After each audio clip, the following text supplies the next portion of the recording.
कोल्हापुरात होतो तेव्हापर्यंत मी कधीच नॉनव्हेज खाल्लं नाही. माझ्या घरी चालतही नाही, उच्चार पण नाही चालत.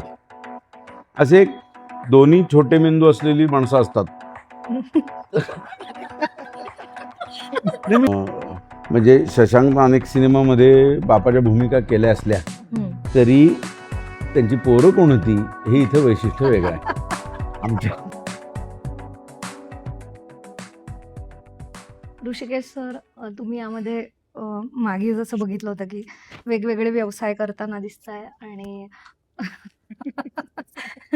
आधी तर या सगळ्यामध्ये तुम्ही एक मोठा मुलगा म्हणून कसे आहात आणि या सगळ्या गोंधळामध्ये तुमचं स्वतःचं पात्र हे कशा प्रकारे तुम्ही सांगाल, एक्सप्लेन कराल? सिनेमातलं ना? हो हो हो, या सिनेमातलं. म्हणलं म्हणजे काय सांगणार आहे, सांगायला खूप असतं ना. नाही नाही नाही, ते त्या म्हटलं की तुम्ही पात्र म्हणजे आता Correct. तुमच्याकडे एक मुन्ना नावाचा बकरा आणि बकरीचं नाव तुमच्या मधुबाला आहे. ट्रेलर मध्ये मी वेगवेगळे व्यवसाय करतो असं आले. नाही नाही, तुमचा आम्ही एक इंटरव्ह्यू बघितलेला ना, त्याच्यामध्ये ते म्हटलेत ना शशांक सर की मी त्यामुळे आम्ही विचारलंय तुम्हाला हा प्रश्न. हा. तुमचं मी याच्यामध्ये म्हणणं वेगवेगळे व्यवसाय करतो ह्याचं कारण माझा एकही व्यवसाय व्यवस्थित चालत नाही ओके. आणि सगळे व्यवसाय माझे फाफलतात. पण मी बापाच्या जीवावर हे सगळं त्या सिनेमात ते करतो. आणि म्हणजे शशांक अनेक सिनेमामध्ये बापाच्या भूमिका केल्या असल्या तरी त्यांची पोरं कोण होती हे इथं वैशिष्ट्य वेगळं आहे आमच्या. आमच्यासारखी जर मुलं असतील तर त्याला निर्विवादपणे वेगळं काम वेगळं काम करणं त्याला भाग आहे.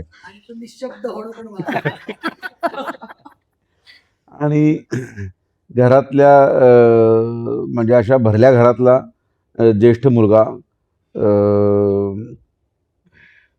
म्हणजे त्याला खूप वेगवेगळी कारणं, आता ती सगळी त्यांना ती गृहीत धरूनच केली असतील असंही नाही आहे. पण असं आपल्याला दिसतं की जनरली अशा ग्रामीण ह्याच्यामध्ये मोठा मुलगा जो आहे तो बापाला हातभार लावण्यासाठी ताबडतोब शिक्षणातनं पटकन तिकडे गेला आहे किंवा काय, पण धाकटं भावंड हे नाही, शिकायला पाहिजे, शिक्षण महत्त्वाचं आहे. हा माझ्या आणि कुशलच्या पात्रामधला फरक आहे. आणि हा अजूनही माझं पात्र असं आहे की बाळासाहेब हा लग्न होऊन 2 मुलं आता मोठी होत आलेली आहेत. 2 मुलं मोठी होत आलेली आहेत, तिसरं मूल आता पाळण्यात आहे आणि तरीही अजून तो स्थिरस्थावर नाही. बापरे. आणि अशाही अवस्थेमध्ये तो आईबापावर अवलंबून आहे.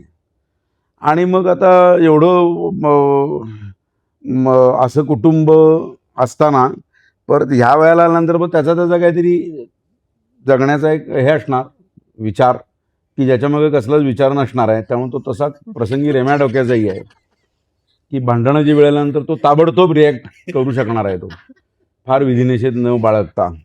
असे एक दोन्ही छोटे मेंदू असलेली माणसं असतात. मी तितकं असं पात्र ते फार विचार करून रिॲक्ट करणारं नाही आहे ते. बरोबर. हा, दोन्ही मेंदू छोटे असलेला आहे तो बाळासाहेब. आणि प्रसंगी तसंच होत की आता म्हणजे घरातले असे असंख्य प्रसंग आहेत, त्याला आपलं ते वाटते म्हणून तो तसा वागतो त्याच्यामध्ये. त्याच्यामुळे पण बरेच घोळ होतात.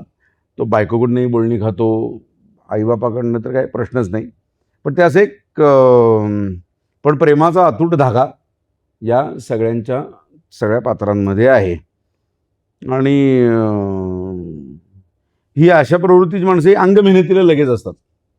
फार विचार करून काही निर्णय घ्यायचे तेव्हा ते मागं बसतात. तुमचं तुम्ही ठरवा, मी आहे सगळ्यात आहे मी, असं माझं पात्र आहे. कष्टासाठी. हां, असं मी आहे, असं माझं पात्र आहे. आणि आता मधुबाला आम्ही बघितली तुमच्या ह्याच्यामध्ये, मुन्ना आणि मधुबाला. मग तुम्ही जेव्हा असं बकरी वगैरे आहे आणि एका शॉटमध्ये ते सगळं कापलेलं वगैरे दिसतं, तर तुम्ही व्हेजिटेरियन आहात का नॉनव्हेज? कारण तुम्ही कोल्हापूरचे आहात. माझ्या त्या सिनेमातले ते दोन्ही प्राणी ते जिवंत आहेत. कुटुंब हे माळकरी. कुटुंब हे माळकरी आहे. त्यात एक सीन असं येऊन जातो की मस्तपैकी प्लेटमध्ये मासाचे तुकडे आहेत. नाही आहेत, मासाचे तुकडे आहेत. त्यामुळे लोकांना कसं संभ्रम निर्माण होऊ शकतो. हं. पण मी वेगळं हे सांगेन की या निसर्गात जितके म्हणून प्राणी आहेत ना, त्या जवळपास सर्व प्राण्यांबरोबर शूटिंग करण्याचा पोर्शन मी कंप्लीट केला आहे. त्यामुळं आता बकरे आणि बकरी ह्याच्यामध्ये तेही माझं असं झालं आहे की त्याही बरोबर मी काम केलं आणि मी सिनेमामध्ये शाकाहारी आहे. माझ्या वैयक्तिक आयुष्यामध्ये मी मांसाहार करतो आधेमध्ये. आणि आवडतं मला. कोल्हापूर असल्यामुळे म्हणूनच विचारलेलं मी की तुम्ही- हां, कोल्हापुरात होतो तेव्हा मला मांसाहार करायची कधी संधी कारण नव्हतं, कारण घरामध्ये महालक्ष्मीची सेवा आहे आणि मी कोल्हापुरात होतो तेव्हापर्यंत मी कधीच नॉनव्हेज खाल्लं नाही. माझ्या घरी चालतही नाही, उच्चार पण नाही चालत. मी शिकायला जेव्हा बाहेर पडलो त्याच्यानंतर अनेक ठिकाणी गेल्यानंतर प्रसंगी किंवा अशी कुठली इनिबिशन्स ठेवायची. मी तेव्हा चहा कॉफी वगैरे प्यायचा नाही.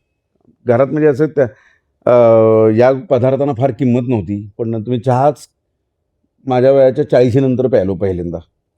पण त्याचे कुठल्याही गोष्टीचं नाही हे कट्टरपणा वगैरे असं काही नाही. पण माणसात सर्वसामान्य सगळंच. पद्धतीनं वागता आलं पाहिजे मर्यादेत. त्यामुळं